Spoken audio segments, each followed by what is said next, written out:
Pull it out. That's probably sound back for the moment. Let's see if it works. We go back in.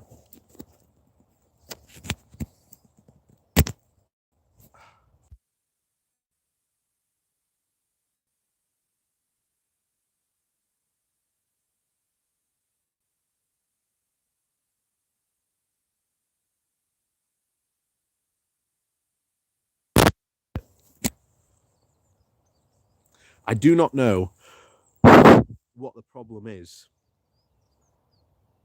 Yeah, I do not know what the problem is with this microphone, but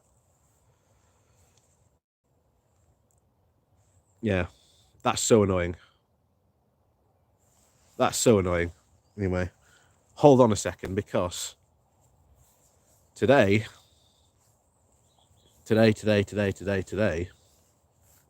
we have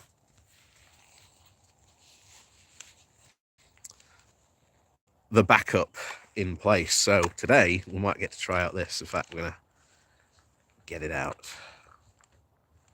See if we can't get this working.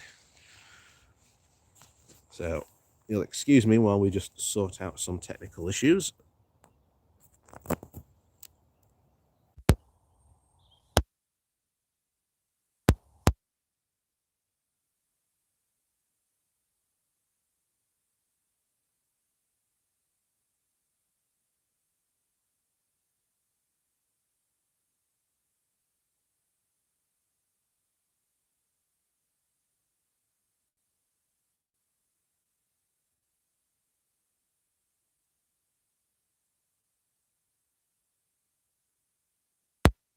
Right, oh, that's so annoying. Anyway, looks like I'm going to have to get a new goddamn microphone again.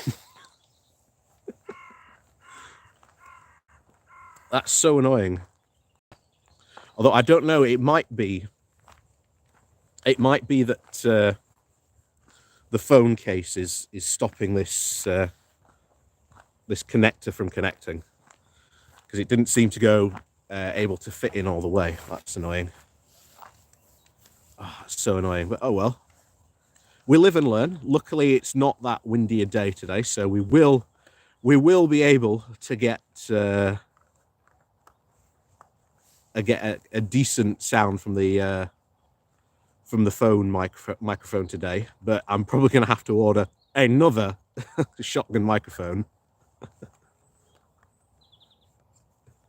You see, I can't blame the EU because for my problems, because it's my own technical problems that are causing this. And I often, like I say, I don't know why. I have no idea why, because this microphone was working so well. And then now it just literally just decides when it doesn't want to work. I did a video last week with it on, and it worked completely fine. So anyway, that's beside my technical issues today.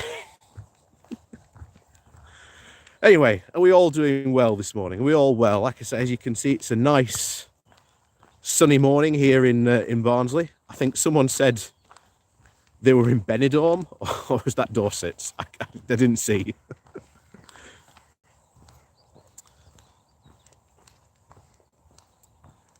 Anyway, good morning to you all. Good morning, good morning, good morning. Like I say, hopefully I can offer you a bit of a distraction from the funeral that's happening today. And like I say, last time a royal funeral happened, it was for me, that I remember, was Princess Diana. But obviously the Queen Mum died since then, so that's technically not true. But I always remember Diana's funeral, because I was about 6, 7 at the time, and every single channel, bar Channel 4, was non-stop funeral coverage all day, non-stop, except that was for Channel 4. And Channel 4 played all sorts of kinds of like kids programs, kids movies, kids TV shows, and it was the best day ever. So yeah, I remember that day very well. Oh, but anyway, yes, we've got the sound sorted out. It's a nice morning, as we can see. There's nailers in the background. Oh, there's some random jogger over there. The cows are in the field over there. I'll try not to show you that way because you probably can't see it because of the sun. There's no ponies in the field today. Oh, good morning from Croatia. I didn't see you there. Good morning to you. And who else has just said morning there? David Hollins, good morning to you as well.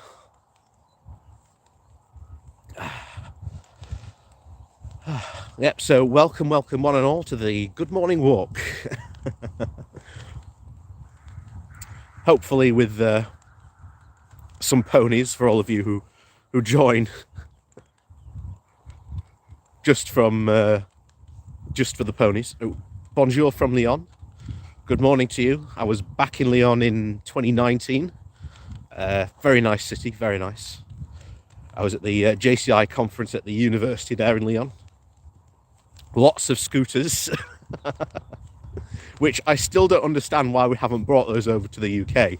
Probably because I think they'd cause a lot of havoc, but I still think the scooters around Lyon are a pretty nifty idea. Although, being a resident of Lyon, you'd probably have a different take on that.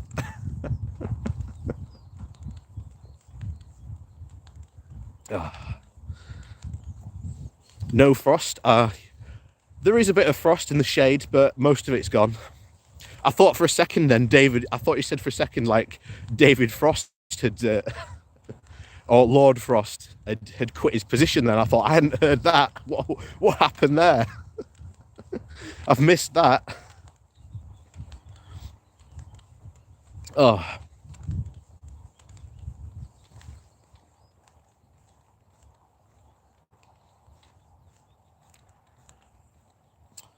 Good morning from Los Angeles. Good morning to you from LA. Must be nighttime there over there at this point. At least I think it is. Probably, possibly. Who knows?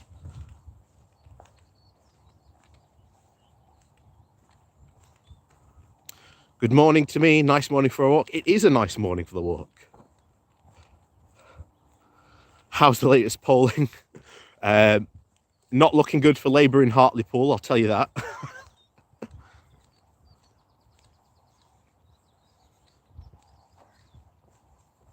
Yeah, so it's 12:04 p.m. AM?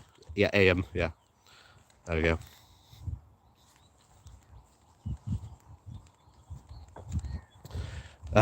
Right. So, interesting week. And I think we're going to start off with the corruption scandal, or the green sill saga, as it's being called, because this is still pretty much a developing situation. And this is really, as some people have said, any hope or any reputation that Cameron had from being Prime Minister and essentially kickstarting this whole Brexit scenario, any reputation he had at all is now gone. He's lost it. Because there was very, very clear lobbying from him. You know, he personally lobbied Rishi Sunak to get funds for Greensill. Not only that, he appears to have had meetings with Matt Hancock as well, which has resulted in another company also getting an NHS contract. Blatant, out front lobbying. And As we saw also this week, Labour tried to pass a motion to have a full parliamentary investigation about this. And of course, the Tories voted it down. So we've now got to essentially trust that their report into this is going to go well, and that we've got to trust it. As always, I don't think you could trust the Tories as far as you could throw them in that regard. Like I say, if they're willing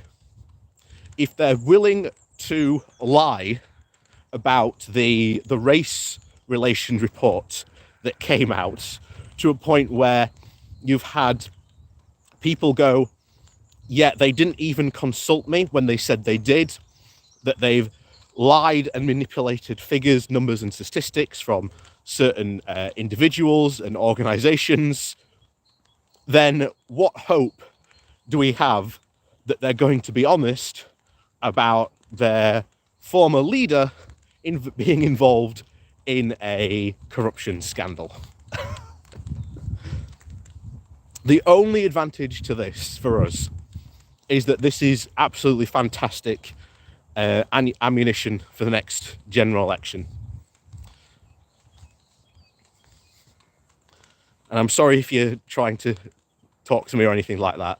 I can't see the screen at the moment because of the sun. So if you've sent me a message on the screen, sorry, I can't see it at the moment. Let's see if I can. Oh, that's slightly better. I still can't see it, but oh no, I can. But yes, this entire scandal does nothing but help us in the long run. And it is fantastic ammunition. And as I've said a couple of times before on a couple of videos, I'm worried, of course, about Starmer's lack of holding the Conservatives to account, essentially. But I also agree with a lot of other people that have said, look, there's a pandemic going on, and currently the government are having a vaccine bounce. But again, as we've said before, this isn't responsible for the government, because the NHS and Army Logistics have been responsible for the vaccine rollout. Matt Hancock has had no hands in the vaccine rollout. None whatsoever. So as you can see, whenever the government has tried to even touch something during the pandemic, it has ended up being a colossal disaster or just a massive waste of money. And yet the vaccine rollout hasn't, because they've had absolutely nothing to do with it. It's almost like if you ask experts to do stuff, they will go and do stuff. And do stuff well because it's good. It's what they're good at doing. It's shocking, I know, but hey, that's essentially what happened. So, like I say, interesting times. But of course, what's going to happen to Cameron? I mean, we're just going to have to sit and wait at the moment for this report. But as a lot of people have been saying, some of this stuff and some of the comments that have come out by like people in Westminster, or what Cameron said himself, that what he thought he was doing was perfectly fine. It indicates that there is a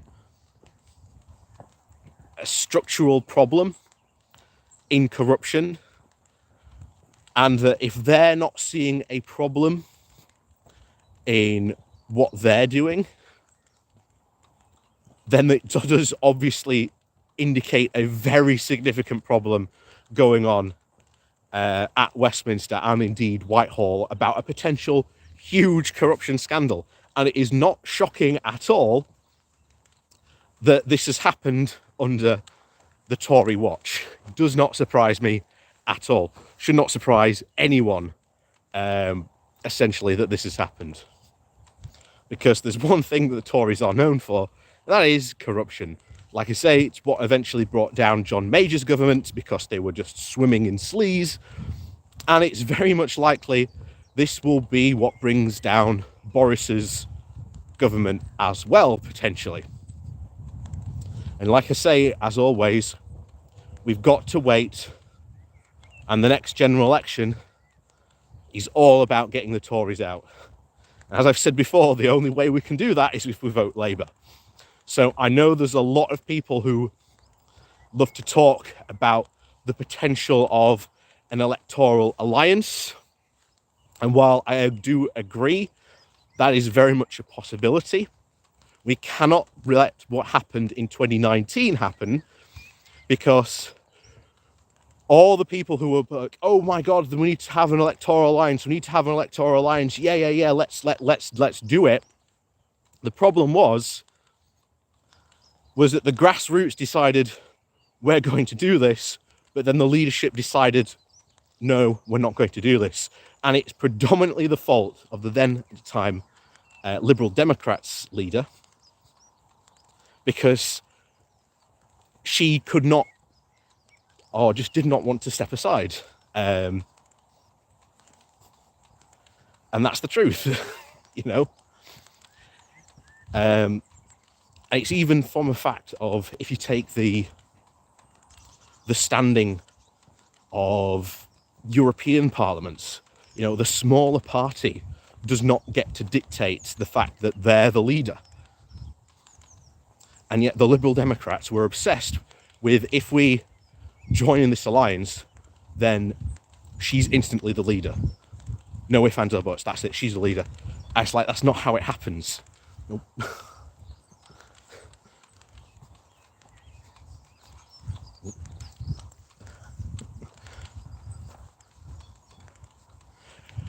But we're now in this interesting situation of where people are once again talking up this idea of a progressive alliance. And of course, partly this led to, again, a lot of Labour seats losing their votes. So we've got to understand that unless there is, from the leadership, an actual serious announcement that yes, there is going to be this progressive alliance, then by all means go for it, vote that way. But unless there isn't, and you seriously want to get the Tories out, the only way to do it is by giving your vote to Labour. It's the only way. And I know that's going to upset a lot of people, just me saying that, but it's the only way. Like it or not, the next general election has to be about getting the Tories out. It's the only way. We cannot go through another another decade of Tory rule. We've seen what the consequences are. We know that there is going to be another massive round of austerity coming. We've seen in Rishi Sunak's budget that there has to be an 8% cut in budgets coming. And as we've said before, austerity on steroids is going to become a thing.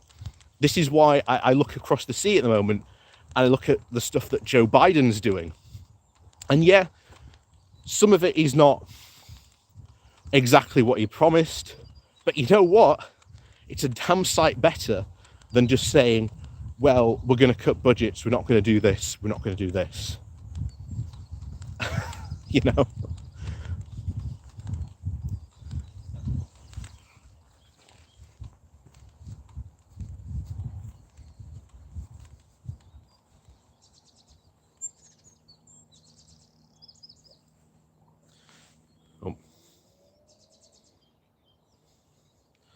Yep. Cannot just people waiting on the sideline. Take Barnsley as an example. UK independence.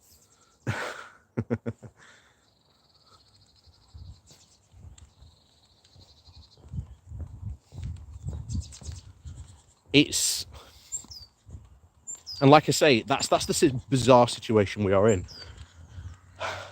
and hopefully, fingers crossed, we will be able to do this.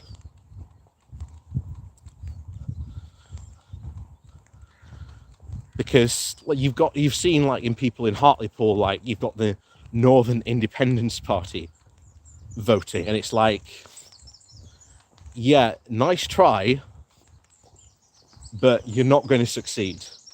You're only going to succeed in taking votes away from Labour, the party that can actually get into power and actually affect change.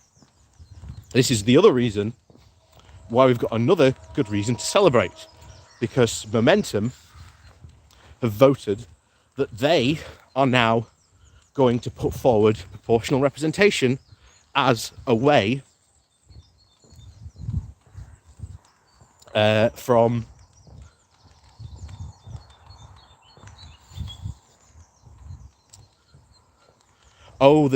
yes, now I know who you mean, PA. They're also part of the Democrats and Veterans Party. How is the NIP polling? I don't know the exact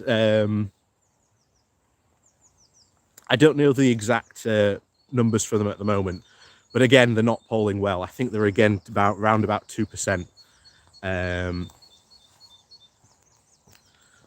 Yeah. In fact, PG, I've often wondered about doing a video about them, about this lot, because as you probably very well know, it's a family affair, and if you know what I'm talking about, then you know what I'm talking about. Especially because his wife ran for the Brexit party at the 2019 election, and then he used to run for UKIP. It's so strange.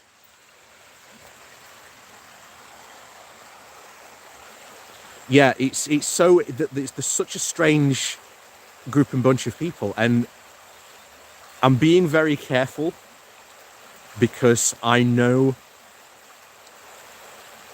that they are very, very aggressive when it comes to lawsuits about them. Like, I know I think they've sued or attempted to try and sue the Barnsley Chronicle twice about writing stories about them. So,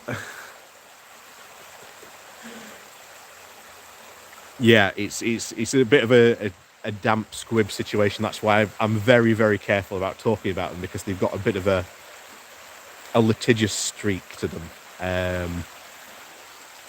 So that's why I've wanted to do a video about them for ages, and about just the bizarre situation they've created in Barnsley. But yeah.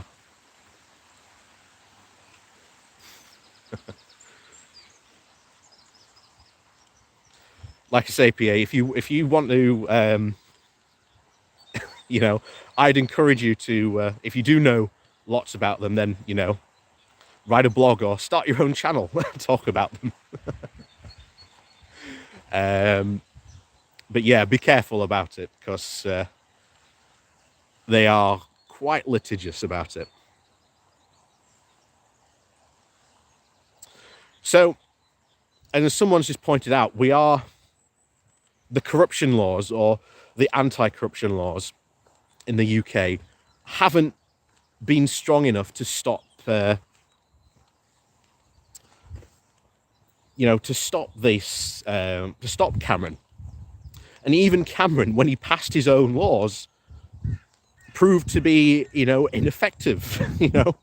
The guy who passed those laws ended up using loopholes that those laws created to, do some lobbying. And this must be, I think, taken very, very seriously, And I think if Labour want a good vote-winning campaign, then I really do think what they need to do is put some serious anti-corruption legislation together and run with that as well at the next election. For example, there is a like an MP watchdog in Westminster that does, is responsible for watching out for corruption in Westminster and MPs, but it has no teeth. It has no power to like sanction MPs or punish them or anything like that. So I fully believe that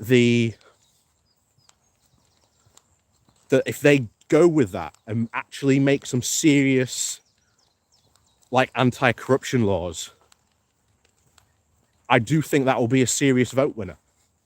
Much like if they push for proportional representation, because I've said if we can get at the next, general, at the next big Labour Party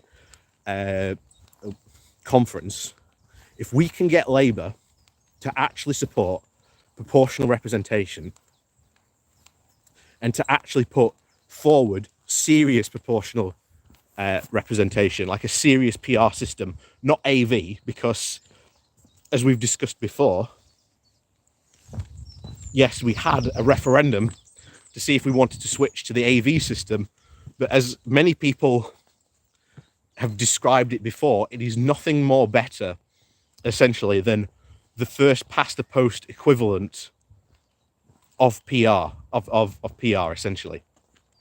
So that's why no one voted it, and hundreds of people just didn't go for it because it wasn't really a massive change. The other thing, I've said before, if we really want to get to a serious thing and stop a lot of this corruption, or even just having like MPs in long term, is have term limits on MPs, because currently at the moment you could just sit in a safe seat, be it Labour or Conservative, and just keep forever winning, and you could be there essentially until you retired if you wanted to. And that doesn't help, I think, in the long run either.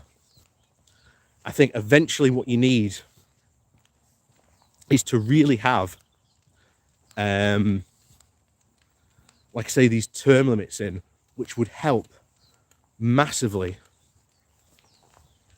with bringing in fresh blood, and that in turn would bring in new ideas into Westminster.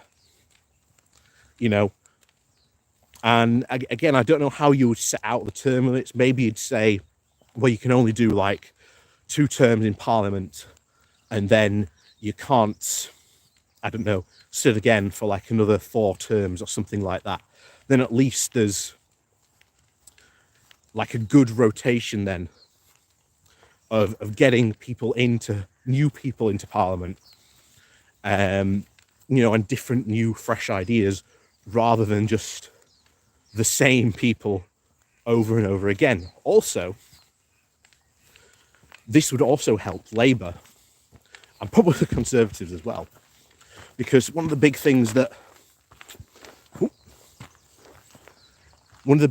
Labour really need to do is they need to up their like MP training, and get new MPs training on the system. Problem would be lack of experience in ministers. I think that would be a problem. You are right there, but I think that when you take into account, it's very often not the ministers that are doing most of the actual implementation. It's very often the people in Whitehall who are doing the implementation. It's the civil service who are doing the implementation. So while I do agree with you that lack of experience would be a potential problem, I do think in the long run I think that would sort itself out. But I do agree with you that would be a problem, but I don't think it would be a massive problem in how it would done.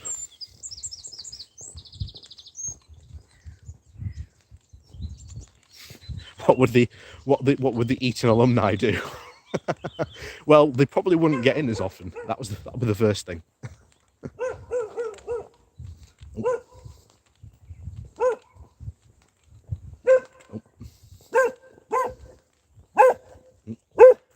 Morning. Morning. Dog with a Pringle can there.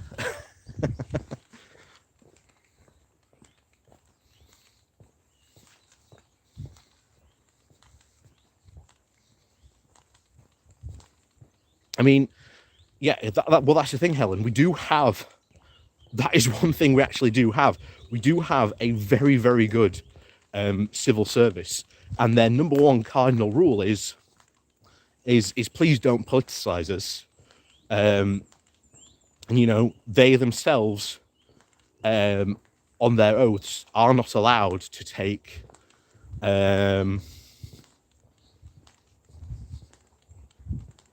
you know, they're not allowed to take sides on this. So we do have that experience with us. But the problem is with Dominic Cummings especially, and the push to try and quote unquote reform Whitehall, those reforms actually end up damaging the civil service in the long run, because then it doesn't encourage individual thinking and, you know, searching for solutions. What they want to push through is this more lesser form of conversation about it, I suppose, which is like less, you know, remember to cover your rear and keep your head down more attitude, which I think is what they want to see and trying to encourage. But again, it's going to be a bad thing in the long run for, like I say, the civil service. But like I say, we do have a very good civil service at the moment.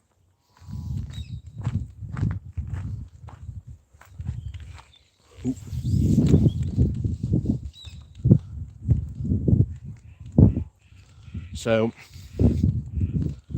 that's the whole thing, like I say, with the Green Sill saga, I suppose, at the moment, with the ongoings. Like I say, it is still an ongoing situation, but it would not surprise me to find out that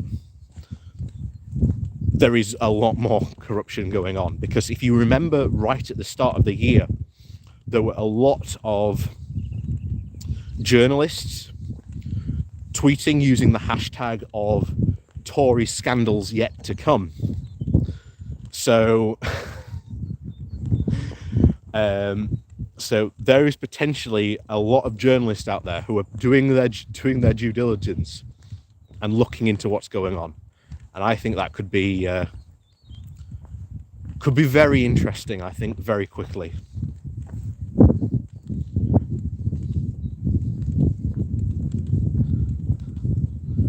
But for those who want the ponies, guess what? Anyway, before we do get to the ponies, please remember to hit that like and share button. That does help out the channel. And of course, down below there is a link to my Patreon page, as well as my one-off donation link called Buy Me a Coffee, where you can, well, buy me a coffee. And thank you to all those people who do support me that way. And, oh, we've got a new foal. Oh, hold on, I'll show him soon.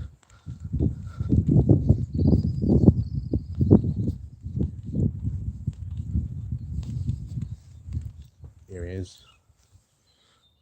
Don't know if you can you see him? Oh no, there he is. There he is. Yeah. Sorry, I'm literally staring right into the sun, so I literally cannot see what's on the screen. So hopefully you can see the foal.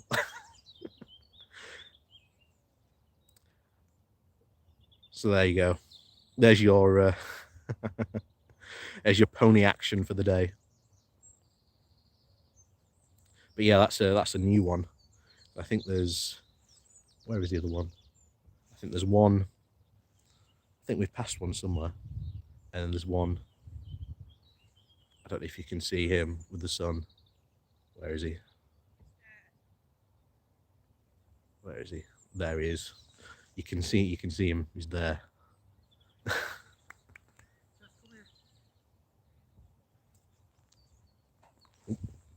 Hello. We've got a, where is he? Oh, you can't see him. Oh, he's gone. He's gone. He's gone. Morning. But yes, thank you for the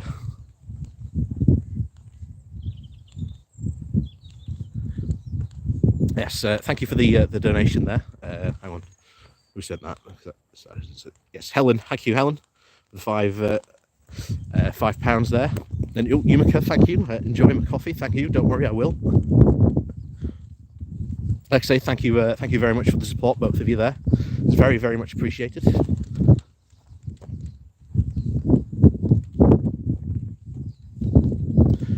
But yes, that's the first part. Like I say, the green sill scandal, don't worry. This is, like I say, a developing issue. So don't worry. I'm perfectly sure we will be talking about it in the weeks and months to come, especially as the committee starts to meet and starts to talk about it. I'm sure more stuff will come out about it. So, Brexit, that's the second thing. So we got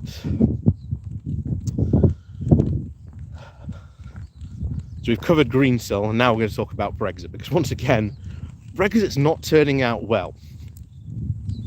Because in March, sorry, we got the first figures for trade, and quite frankly, they weren't good. We had a 46% drop in exports. That is shocking. And now, for February figures, we've had a continuing drop in around, what was it, 13%? So trade has been affected in a very, very negative way. And why has trade been affected? Predominantly, it has been the small and medium-sized businesses who are always going to be worse affected by this, because they were able to use the single market to a huge advantage for them. A huge advantage. You know, being in the single market for like a small business meant that you weren't just confined to selling in the EU. Or in fact, tell you what, we'll go this way today. We're going the wrong way. We're going the wrong way.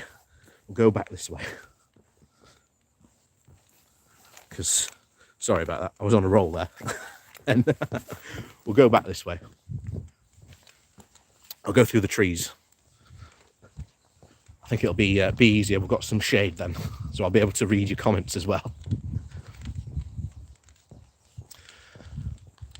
So, a lot of this was predicted.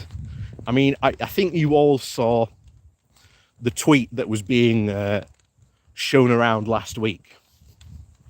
The eBayer, the Brexiteer eBayer, who said that, you know, he can't sell to anyone in the EU anymore because of the VAT, I think it was.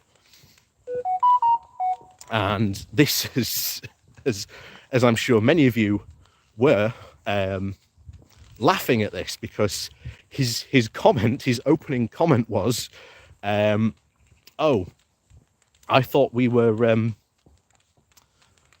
no one told me about this, And I'm like, hold on, hold on. No one told you about this.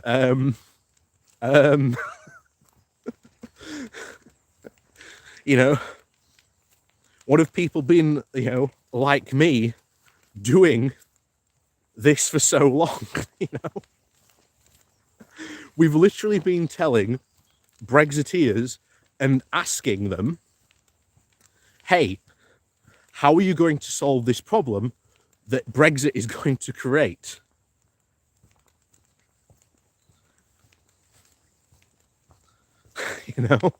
How are you going to solve this problem? And there we go. How are you going to solve this problem that Brexit is going to create? And if you keep on saying you've got this solution, what exactly is it? To which the response was, oh, that's just Project Fear. And I think we've said this before about sometimes we've got to have a bit of sympathy for these people. We really do.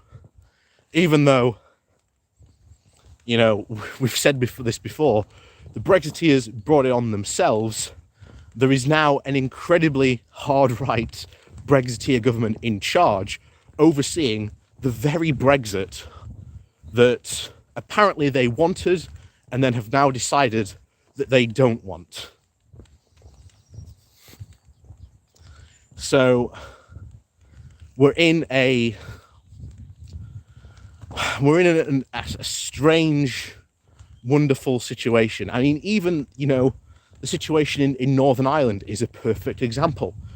Tensions are being stoked up along there because of Brexit. And any Brexiteer, any MP, anyone who has any, thought in this could have said, what are you going to do about this? Because you can't put a border between the Republic and the north of Ireland because of the Good Friday agreements. Though if we did that, that breaks international treaties. And if you put a border in the Irish Sea, then that's going to annoy the Unionists.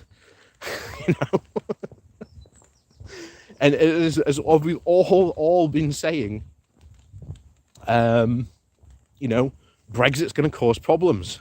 Why aren't you listening to us? And to quote Tony Blair, of all people, who said this, sooner or later, you are going to need those experts. Turns out he was 100% on the mark. These experts that they've spent so long saying we're not interested in listening to them because it's not what they want to hear is a problem. And that's, again, part of the problem that feeds into Brexit supporters, because as I always say, you've got to split these people into two separate people. There's the Brexiteers, so that's like Nigel Farage, Boris Johnson, Michael Gove, you get the idea. And then the Brexit supporters are, the average people who voted to leave for various reasons. Most of them really did not make sense. And I think now, the more you see this damage happening, and the fact now that we've got more and more businesses starting to go back into work, to start to get their operations and their companies back up and running, it will be it's going to be a bit of a problem. I can tell you that now. For example, here's a really good example that happened to me this week. So on Wednesday, me and a friend decided to go out for lunch. It was the day after the places and pubs could reopen again to eat. It was quote unquote a nice day, although it wasn't. The sun was out, but the heat was not there. When we got there, I ordered a pint of Guinness. And the response was, I'm sorry, but our supplier has been unable to get Guinness for us.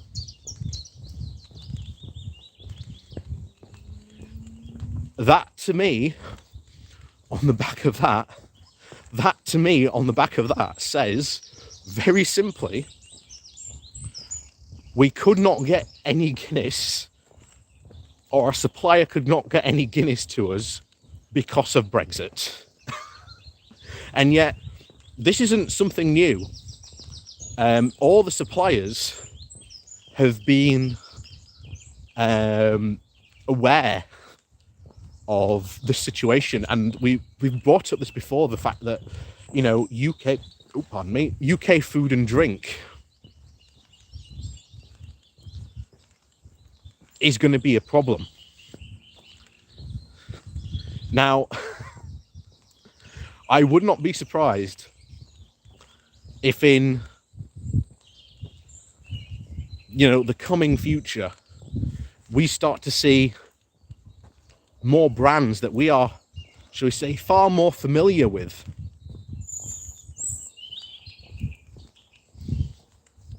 disappear. Now, it does not surprise me. Would not surprise me in the least.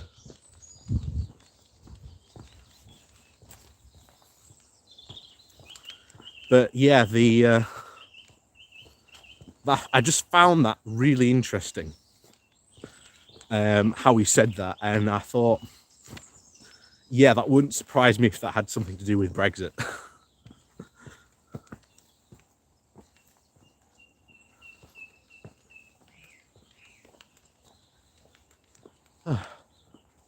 But yeah, Brexit not going well. And also you had, although I think it was last week that we saw this, the people may know the Cheshire Cheese Company also tweeted out that DEFRA had essentially told them that to make up for their loss of not being in the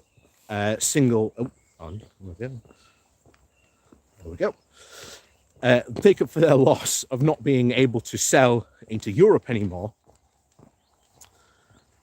DEFRA essentially told them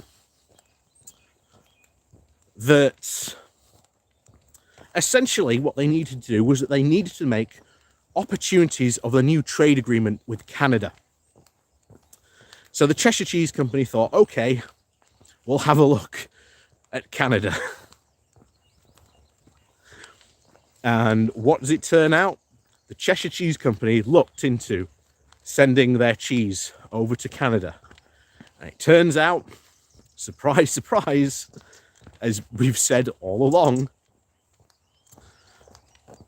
that them trying to send cheese to Canada would essentially be unprofitable for them and just far too expensive to actually do. So this brand new trade venture, these brand new, quote, trade partners that we're meant to have,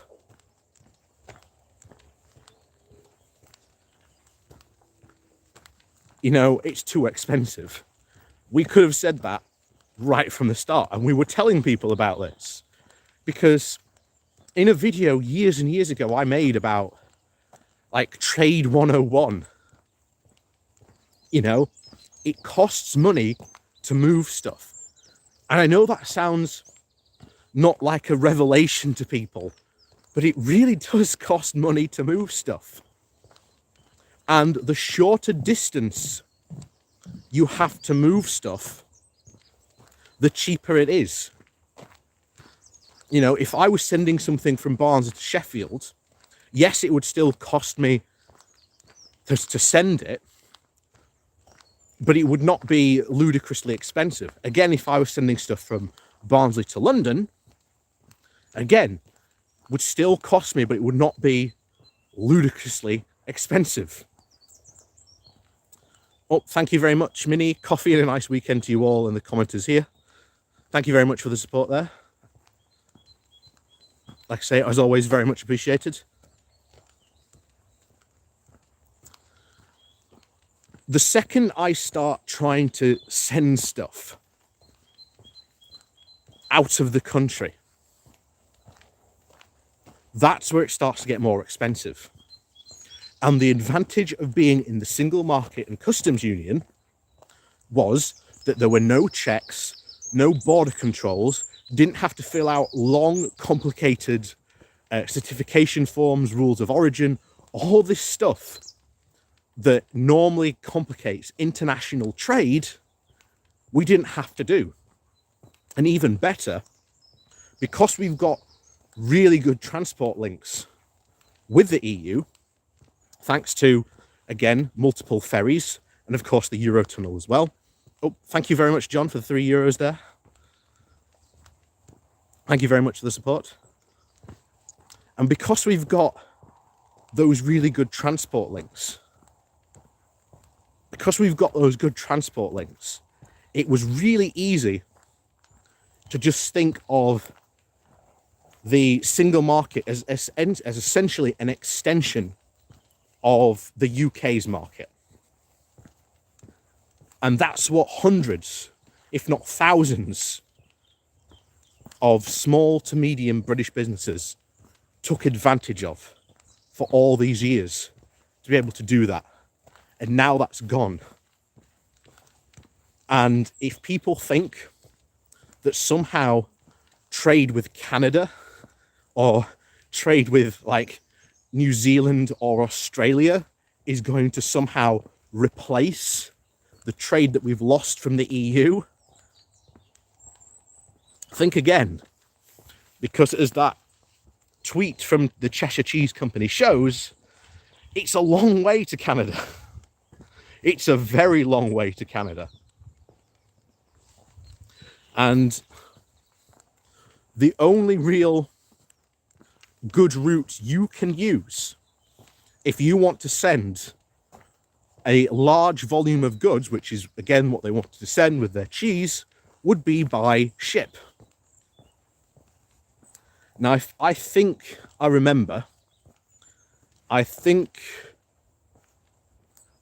it takes, 6 days to cross the Atlantic by one of these big boats. Of course, you've got to think of the time as well, not just the travel time, but the loading, the travel to get to the boat. Then you've got to unload, reload onto the boat, the travel on the boat, the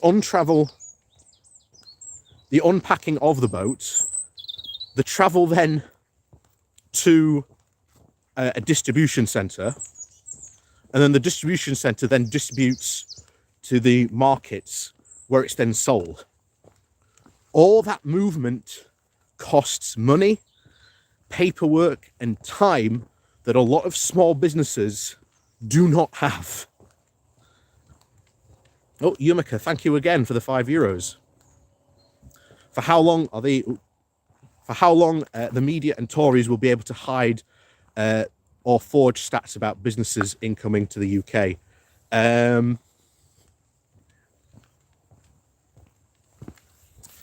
Jay, you're going to have to go. Work calling. It's okay, my friend. We'll see you again soon.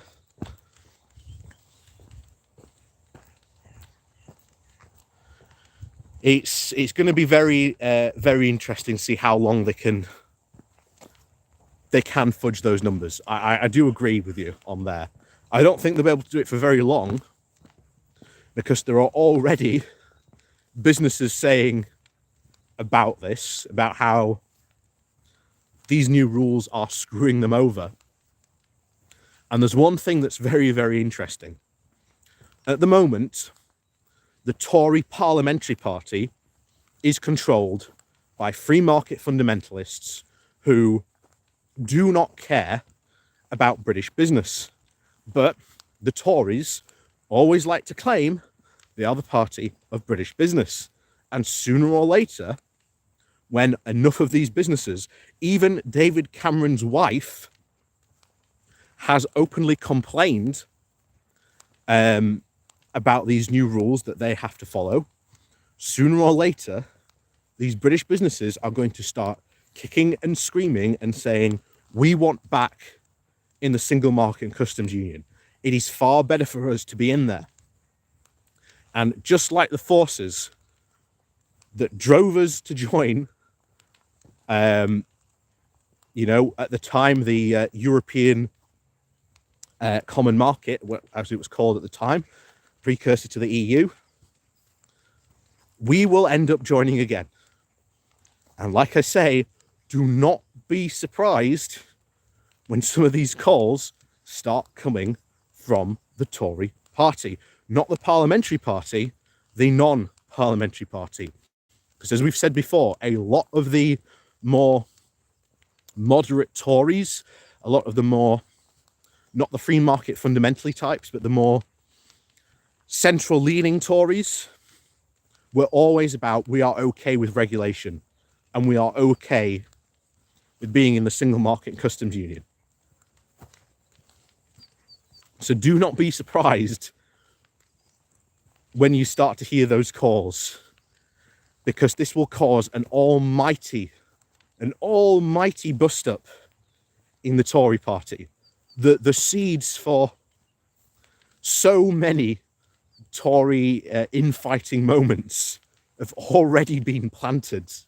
They're just waiting to grow, you know. We've talked about this before. You've got, you know, the ERG, the party within the party, that was the thorn in the side of Theresa May. Well, now there are multiple parties within the parties.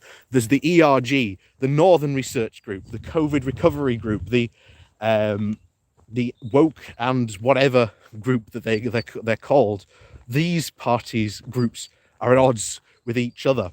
You've then got the two big ideas of the Tory party, the levelling up agenda and global Britain. Neither of those can survive without undermining the other. That will cause a split as well. And once again, as always, the typical split of the far right of the Tory party versus the more moderates, who were always okay with regulation, versus those who do not want any regulation whatsoever. That split is still there. So this will be an almighty, truly bust up that will happen. It's just a matter of what's going to cause it and how it's going to be caused. And I think that businesses calling on the Tory party and their local leadership and the big business groups saying, we want back in the single market and customs union, then yeah, it won't last long. But yes, anyway, today we are at the end of our good morning walk. I say thank you everyone for joining us as always. It's been absolutely fantastic for you to join us here. Unfortunately, my microphone is both microphones, unfortunately, seem to be not working. Although I think the second one might be because of the phone case. So maybe we'll have a work around that. Maybe we'll have to see. But as always, thank you everyone for joining us today. Please do remember to hit that like button on your way out, and of course the share button as well. That does help out the channel massively. And of course, down below there is a link to my Patreon page, as well as my one-off donation link called Buy Me a Coffee, where you can, well, buy me a coffee. And thank you to everyone who supports the channel, whether you buy me a coffee every so often, or whether you just hit that like button. Like I say, every bit of support that you give the channel is very greatly much appreciated. And so I hope you have a very good, fun and fantastic weekend. I managed to get a hold of the Spyro Reignited trilogy on Steam, as it was on sale this week. So I'm going to go play some Spyro the Dragon, and my favourite one of them all, Spyro Gateway to Glimmer. That was always my favourite one. And then probably we're going to end up playing some D&D later on with some friends this afternoon. So that's going to be my weekend. So like I say, have an absolutely fantastic weekend. As always, if you can't be safe, be sensible. Enjoy yourselves and have an absolutely fantastic weekend. And we'll see you next weekend for another Good Morning Walk.